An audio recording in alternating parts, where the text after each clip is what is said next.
Hi welcome back to my channel AJ cinema time. வணக்கம். Squid game season 3 release ஆயிருக்கு. அதோட story line தான் இன்றைக்கி நம்ம சேனலில் பார்க்க போகிறோம்.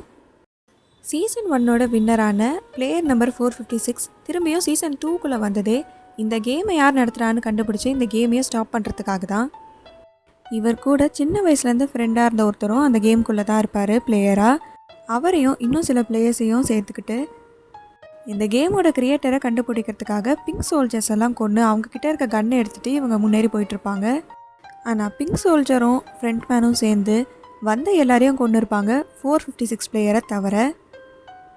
அதனால் அவர்னால தான் அவரோட பெஸ்ட் ஃப்ரெண்டும் கூட வந்த மற்ற பிளேயர்ஸும் இறந்துட்டாங்கன்னு அவர் ஒரு கில்ட்டி ஃபீல்டில் அப்படியே உட்காந்துருவார். ஆனால் அவங்க இறந்ததுக்கு காரணம் இவர் கிடையாதுன்னு கூட இருந்தவங்கலாம் சொல்லி இவருக்கு புரிய வைப்பாங்க. இவங்கெல்லாம் சேர்ந்து அந்த கிரியேட்டரை கண்டுபிடிக்க போனப்போ பிங்க் சோல்ஜர்ஸ் எல்லாம் நல்லாவே ஷூட் பண்ணிகிட்ருப்பாங்க. ஆனால் அப்போது இவங்கக்கிட்ட இருந்த புல்லட்ஸ் காலியாக இருக்கும். அதை எடுக்கிறதுக்காக பிளேயர் 388 அனுப்பியிருப்பாங்க. ஆனால் உள்ளே வந்த அவன் பயந்து அங்கேயே உட்காந்துருவான். அப்படி அவன் திரும்பி போயிருந்தானா இவங்க அவங்கள ஜெயிக்கிறதுக்கு நிறையவே சான்ஸ் இருந்திருக்கும். இதை தெரிஞ்சுக்கிட்ட பிளேயர் 456 பிளேயர் 388 மேலே கோவமாக இருக்கார். அவன் என்ன பண்ணாலும் அவனை பார்த்து முறைச்சிட்டே இருக்கார். இப்போ அடுத்த கேம் ஸ்டார்ட் ஆகுது. இந்த கேமோட பேர் ஹைட் அண்ட் சீக். ஒரு கிளாஸ் பவுலில் ப்ளூ பாலும் ரெட் பாலும் இருக்கும். பிளேயர்ஸ் எல்லோரும் லைனாக போய் ஒரு பட்டனை ப்ரெஸ் பண்ண அப்புறம் அவங்களுக்கு ஒரு பால் கிடைக்கிது. அந்த பாலில் இருக்க கலர் வச்சு தான் இவங்க என்னவாக இருக்க போகிறாங்கன்னு அந்த கேம் சூஸ் பண்ண போகுது. இந்த கேமில் மொத்தமாக 2 டீம் இருப்பாங்க, red team blue team. Red டீமில் இருக்கிறவங்க ப்ளூ டீமில் இருக்கிறவங்கள கண்டுபிடிக்கணும். ரெட் டீமுக்கு ஒரு பாக்ஸும் ப்ளூ டீமுக்கு ஒரு பாக்ஸும் கொடுத்துருப்பாங்க. ரெட் டீமில் இருக்க பாக்ஸ்குள்ளே இருக்கிறது ஒரு நைஃப். அதை வச்சு ப்ளூ டீமில் இருக்க ஒருத்தரையாவது அவங்க கொன்னாதான் அவங்க இந்த கேம்லேருந்து சேவ் ஆவாங்க. அப்படி இல்லைன்னா அவங்கள பிங்க் சோல்ஜர்ஸ் கொண்டுடுவாங்க. ப்ளூ டீமில் இருக்கிறவங்களுக்கு கொடுத்த பாக்ஸில் இருந்தது ஒரு கீ. அந்த கீயில் ட்ரையாங்கிள், ஸ்கொயர், சர்க்கிள்னு ஏதாவது ஒரு சிம்பிள் இருக்கும்.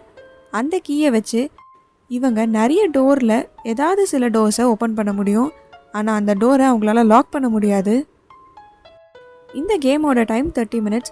அதுக்குள்ளே ப்ளூ டீம் எக்ஸிட் டோரை கண்டுபிடிச்சி அதுக்கான கரெக்டான கீயை யூஸ் பண்ணி அந்த டோரை ஓப்பன் பண்ணி அவங்க வெளியே வந்தால் தான் அந்த கேமில் அவங்க வின் பண்ணுவாங்க.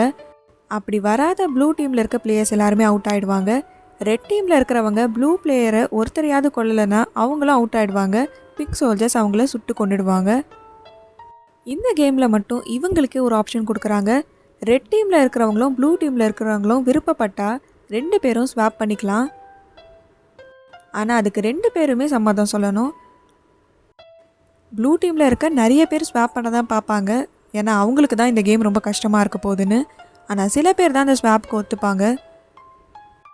இவ்வளோ நாள் மற்ற கேம்லலாம் ஃப்ரெண்டாக இருந்த அந்த கேங்கே இப்போது ஆப்போசிட் டீமில் இருக்காங்க.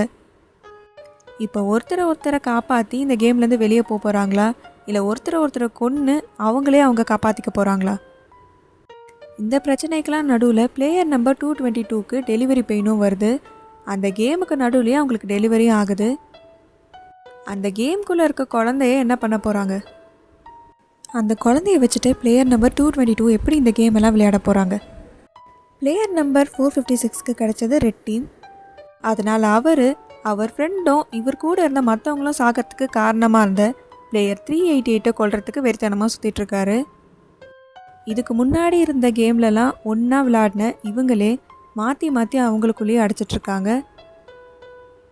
பிளேயர் நம்பர் 456 இந்த கேம்குள்ளே வந்ததே இந்த கிரியேட்டரை கண்டுபிடிச்சி இந்த கேமை ஸ்டாப் பண்ணுறதுக்காக தான். அவர் அதில் ஜெயிச்சாரா? இதில் இருக்க பிளேயர்ஸில் யார் ஜெயிச்சு அந்த ப்ரைஸ் மணியோடு இங்கேருந்து வெளியே போகிறா? ஃப்ரண்ட் மேனோட தம்பி டிடெக்டிவ் இந்த இடத்த கண்டுபிடிக்கிறதுக்காக 2 வருஷமாக போராடிட்டு இருந்தார். அவர் இந்த இடத்த கடைசியாக கண்டுபிடிச்சாரா இல்லையா? இந்த சீரீஸ் நெட்ஃப்ளிக்ஸில் இருக்குது, தமிழ் டப்லேயே இருக்குது. இந்த மாதிரி சீரீஸோட ஸ்டோரி லைன் தெரிஞ்சுக்க நம்ம சேனலை சப்ஸ்கிரைப் பண்ணிவிடுங்க. பக்கத்தில் இருக்க பெல் ஐக்கானை கிளிக் பண்ணிவிடுங்க. அப்படி இந்த வீடியோவுக்கு ஒரு லைக் பண்ணிவிடுங்க. டாடா bye bye from AJ cinema time. வணக்கம்.